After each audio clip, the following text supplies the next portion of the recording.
그걸 이제 우리는 또 다른 말로 하면 열정이라고도 표현할 수가 있는데, 그 사람은 열정이 있어야 돼. 나이 관계없이 뭔가 하나라도 알려고 하고, 그래서 사경을 자꾸 하라고 내가 이야기를 하는 거죠. 사경을. 한문 사경하라고, 또 그것도 한문 사경하라고, 한글 사경하라고 안 하고 또 한문 사경하라고 이렇게 권한다. 참 힘들죠, 한문 사경하기가. 그렇지만 한 글자 가지고 하루 하면 어때? 상관없어요. 글자 하나 가지고 하루 하는 거야. 내일은 두 글자 가지고 하고, 모레는 세 글자 가지고 하고, 욕심내지 말고, 편안하게, 앉아가지고 손가락으로도 하고, 누워서 그냥 손가락으로 써보기도 하고, 어디 흙이나 모래에다 이렇게 한번 써보기도 하고, 그렇게 하는 것입니다. 그렇게 출발하면은, 힘들지 않고 편안하게 할 수가 있습니다. 그다 우리가 살아가는 그런 어떤 생명력, 원력과 관계되는 거예요. 이제 불법을 만나가지고, 불교 만나서, 정말 열 손가락 안에 드는 그런 그 훌륭한 교훈, 가르침, 그것은 이 원력을 가지라 하는, 그 말이 됩니다. 그 다음에 제6주의 주성신, 주는 여기서 이제 성을 맡은 신, 글자대로 해석하면 이제 그런 뜻입니다. 성, 도시, 부산 하면 이제 무슨 부산성도 있었고, 동래성도 있었고, 무슨 그렇잖아요. 지금도 이제 부산시, 이렇게 하면 이제 그런 이제 협의적으로 좁은 뜻으로 그 표현하면 이제 그런 그 표현이 되지만은, 이건 또, 우리가 사는 삶의 모든 환경들, 내가 사는 곳, 이런 뜻도 됩니다. 또 같이 읽겠습니다. 부유 불세계 미진수 주성신하니 소위 오봉광묘 주성신과 용중견 주성신과 청정 희고 주성신과 이후 청정 주성신과 하등영한 주성신과 영당영행 주성신과 성곡광명 주성신과 청정광명 주성신과 향예양원 주성신과 묘광명 주성신과 여시연이 이삼수하사 유세계 미인수하니 계엄무량 불가사의거래 언정경계로 소금하십니다. 이제 주성신은 성을 맡은 신으로서 불세계 미신수 주성신이 있는데 그 가운데 대표되는 10명 이름을 쭉 이렇게 이제 들었습니다. 보봉광묘 주성신, 묘음궁전 주성신, 청정 희보 주성신, 이우청정 그랬어요. 근심을 다 떠나버린 이후, 근심이라는 근심은 다 떠나버려서 마음이 시원해진 그런 주성신. 그 다음에 화등염한 주성신, 연당명현 주성신, 복성광명 주성신, 성복광명 주성신, 청정광명 주성신, 향계장엄 주성신, 묘보광명 주성신. 광명이라는 말이 제일 많죠. 어느 신이든 간에 그 이름 가운데 광명이라는 말이 우리가 지금까지 보아왔듯이 제일 많습니다. 광명 아니면 광자 하나만으로라도 그렇게 많습니다. 이게 이제 불교에서 특히 대성경에서 광명이라고 하는 이 말은 지혜를 뜻하는 것입니다. 지혜를요. 꼭 그렇게 기억하셔야 돼요. 우리가 머지않아서 이제 초파일날 등도 밝히고 하는데 그것도 결국은 광명을 의미하는 것이고 그것은 곧 부처님의 가르침을 통한 지혜를 뜻하는 것입니다. 옛날에 빛이 말하자면 등불밖에 더 있었나요? 횃불이나 등불이 기껏 광명이었어요. 지금은 전기가 얼마나 발달했습니까? 얼마나 밝습니까? 그럼에도 불구하고 꾸역꾸역 저렇게 등을 다는 것은 절마다 수천 개, 수만 개, 수십만 개, 수백만 개를 등을 이렇게 밝히는 이유는 우리 마음 하나하나에 지혜의 등불을 밝히자는 것입니다. 요는 사람이 살아가는 문제에 대해서 제일 큰 문제가 어리석음 때문이에요. 어리석어서 모든 문제가 생기는 거라. 그리고 어리석음을 퇴치하는 것은 말하자면 지혜라는 뜻입니다. 그래서 그 지혜를 상징하는 것이 등불이에요. 부처님 앞에 촛불 켜는 것도 그렇고, 뭐, 인능도 마찬가지요. 저기, 등을 다는, 소파에 등을 다는 그 등도 마찬가지야. 부처님이 무슨 등불이 그렇게 필요해서 그렇게 1000등, 만등, 10만 등, 100만 등을 그렇게 달도록 했겠습니까?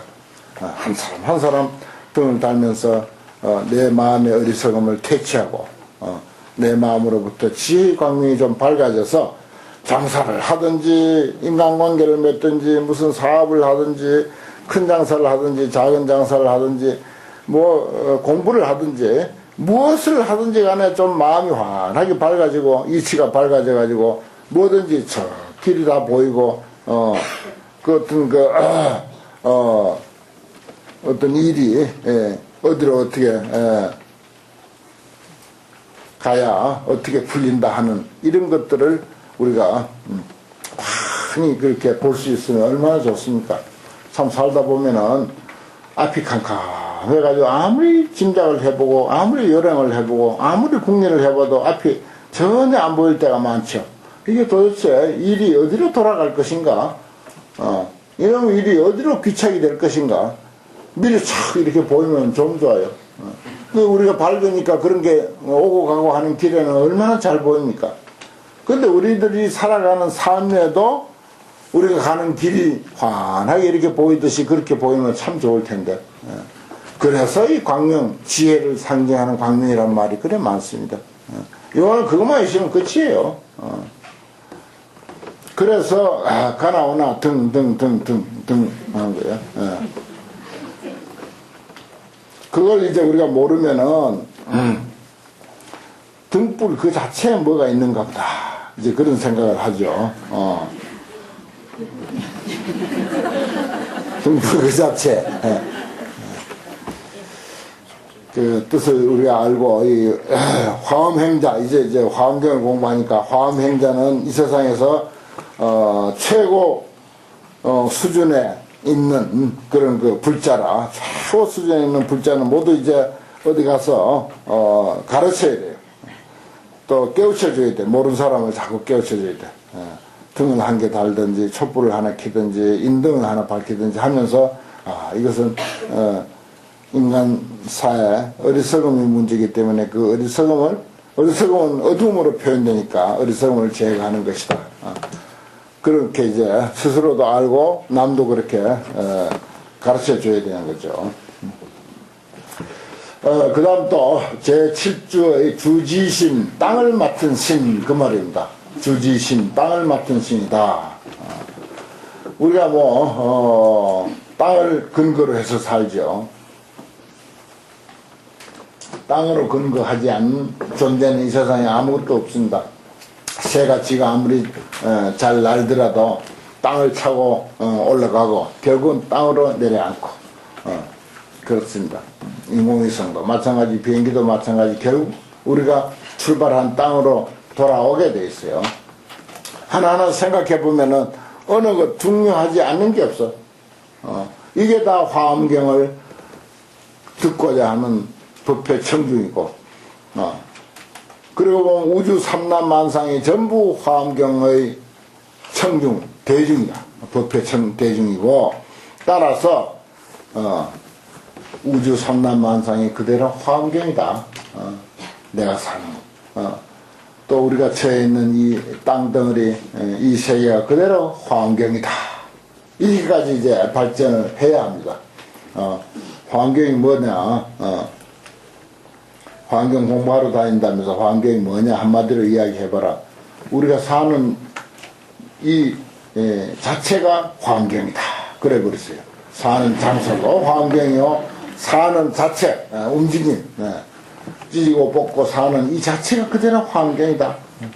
그래 보면 불교를 좀 아는 사람은 깜짝 놀랄 것이고 불교를 잘 모르는 사람은 무슨 소린가, 저 사람이 돌았나 어쩌나 그럴 거예요. 환경이 뭐냐? 사람이 살아가는 일 자체가 환경이다. 또 같이 읽겠습니다. 부유불색의 유진수 주지심하니 소위 보덕정화 주지심과 견복장은 주지심과 묘화업수 주지심과 고삼중보 주지심과 정목관시 주지심과 요색승한 주지심과 항로관 주지심과 열음성 주지심과 묘화설계 주지심과 금강음예체 주지심과 여식을 이상수하사 유불세계 인수하니 개왕세계 말심중원하게 원상칭변 제외하여 동참 복업하시나. 동수보복 참 좋은 말이네요. 동수보급이라. 우리 다 같이 보급을 닦는 것입니다. 요즘 윤달이 들어가지고 곳곳에서 그 예수제 지내고 예수제 법문해달라고 이렇게 하는데, 결국은 복업을 닦는 거, 그걸 이제 죽은 뒤에 뭐 자손들이 뭐 빌어준들 얼마나 치나 빌어주겠어요. 내가 다 해놓고 가야지. 내가 내 인생 다 문제 해결하고 다음 생 문제까지도 내가 해결해놔야지. 뭐 자식들이 뭐 사십구에 지내줄지 안 지내줄지, 또 설사 잘 지내준다 한들 그거는 내가 닦은 것의 1000분의 1, 10,000분의 1도 안 됩니다. 평소에 내가 닦은 것의 10,000분의 1도 안 돼요. 그냥 형식적으로 하는 거지. 불자니까 도리상 또 마지막 부모를 위해서 할 수 있는 일이 이거다라고 생각하고 도리상 하는 거예요. 사실은 실제로 내 인생에, 다음 내 인생에 나에게 보탬이 되는 것은 내 스스로 지혜를 닦고 내 스스로 복을 짓고 하는 것입니다. 동수보고 참 좋은 말이에요. 다 같이 혼자 닦으려고 하지 말고 같이 닦자. 같이 닦아야 이게 동수보복입니다. 복에 대한 업이라는 말 우리가 부정적으로 되게 보죠. 절대 그렇지 않습니다. 해업이라는 말도 있어요. 지혜해자 업업자. 지혜의 업. 불업도 있어요. 부처불자 업업자. 부처의 업이다. 보살업도 있고 보살의 업. 물론 중생업도 있죠. 여기는 복업이야. 복의 업. 그 업자 절대 부정적으로 보지 마세요. 업자에는 죄가 없습니다. 업자에 죄가 있는 걸로 그래 알아요. 보통 일반 불교에 그래 생각합니다. 그 아주 잘못하는 거죠. 복업이란 말 좀 좋아요. 손자 놓고도 복업이라고 지어요.